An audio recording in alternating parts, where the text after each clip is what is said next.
polio trials data set that's loaded in below here. So it's this data set here from the Pi data sets, and it's the result of the 1954 field trials to test the Salk polio vaccine, um, and it was adapted for an article by the authors Francis et al. And there were actually two data collections that went on here. Um, and that is described a little bit more here. So there was an observational study, and that's shown with this observed equals control. But what we're going to focus on here is the experiment being the randomized control trial, so that data collection. And in this data set, the children were selected in various age groups, all of whose parents consented to the vaccination, and the individuals in the sample were randomly divided into uh, treatment or group into two different groups, the vaccinated who received the vaccine and the placebo group, those that did not receive the vaccine. Okay. The results of this data set are below. That is what we're going to focus on for this lecture. So both of them are in this randomized control, and there are two groups we're going to focus on, the vaccinated and the placebo. We're going to focus on those with paralytic polio. So for the vaccinated group, there was 33. For the placebo, there was 115 cases. Now, for the vaccinated, there were these many instances of non-paralytic polio, so no instances of polio, and likewise for the placebo, these many um, are, did not get any paralytic polio. If we add these two numbers together, we get the total population that we're considering here, and likewise here. Okay. We've also calculated column totals. So this was the total number of individuals that are being considered. These are the total number of cases of paralytic polio. These are the total number of cases of no paralytic polio. Um, our goal here is to calculate probabilities with tables. Tables are very common things to calculate probabilities with. And so we're going to review concepts of probability. And when we calculate probability, they're all going to be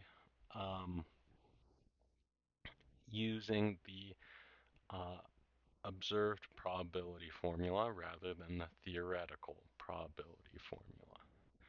Our secondary goal is to determine if the treatment affects the cases of paralytic polio. So for instance, is it a coincidence that this is 33 and this is 115 and 33 is less than 115? Or is this number 33, could that be due to random chance? Okay, so that's what we hope to calculate today. So we're going to start with just a refresher of calculating probabilities. So if we want to calculate an and probability, that is who has polio and the vaccine, well, that's just the 33 divided by the grand total of that number right here, and it gives us 8 times 10 to the minus fifth as the probability. So a very small probability that you both have paralytic polio and are vaccinated in the general population. Okay. How many were vaccinated? Well, this is the group that's vaccinated. This is the total. So we calculate this probability just by doing that division, and it's about 50%, 49.93. So almost 50-50 divisions. Um, and now we calculate the cases of paralytic polio. There were these many cases in paralytic polio, whether you were in the placebo or you were in the vaccinated group. So two ways you could have paralytic polio. You could be in the placebo group or you could be in the vaccinated group. So we take that 148, divide by the grand total, we get this. If we want to know the probability of vaccine or polio, we can use this general addition rule. So that's a key takeaway and a concept that we're reviewing here. And so we just do exactly that formula and we get about 49% because the probability of polio is so small. And the probability of vaccination is about 50%. Okay. We could calculate the probability of not getting the vaccine, i.e. being the placebo, using this complement rule, and we'll get 50% and some change. Now, another concept we want to review is conditional probability. So what's the probability you have polio if you have the vaccine? So we'll use the probability of both, the intersection, divided by the probability of vaccine, and that gives us this 0.0001 as the probability. So about 0.01%, so pretty small chance that you have it if you have the vaccine. That's a good thing, right? Now, the question is, does having the vaccine affect your chances of contracting polio? So that is to ask, are the variables polio and vaccine independent? There's two ways to check it. We can check the multiplication or we can check the conditional probability. Since we just calculated the conditional probability, we'll compare it. We see these two numbers are not equal, okay? And I should ask for this to be printed. So we'll print this.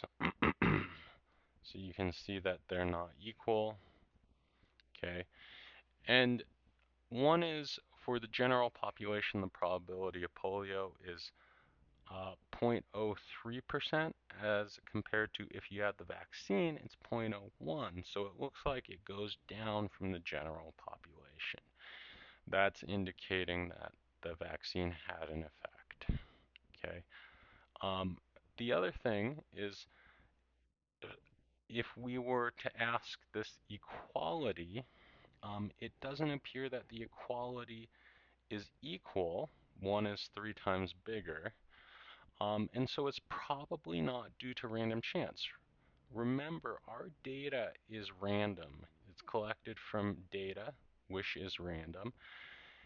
And hence, our results, when we check our inequality, is not an exact inequality. Is it reasonable that the two could be equal?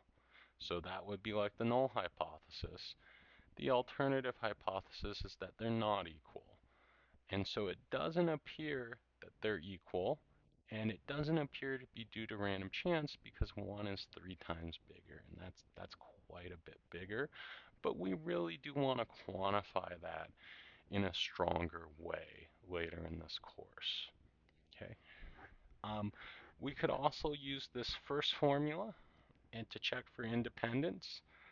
So here is the AND probability. It's 8 times 10 to the minus 5 versus the multiplication is about 0.0001.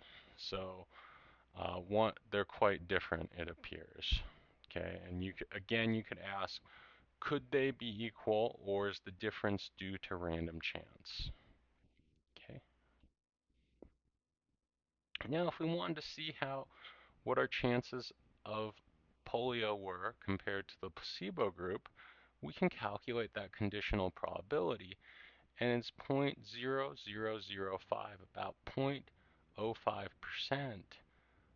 So that's quite a bit bigger than if you had the vaccine. So comparing these two conditionals, if you're in the placebo group or if you're in the vaccinated group, the probabilities do appear to be quite a bit different. Okay, so in summary, what we've reviewed is independence, conditional probability, complement rule, general addition formula, um, probabilities involving additions or column totals or row totals, and also and probabilities. Okay, thank you very much.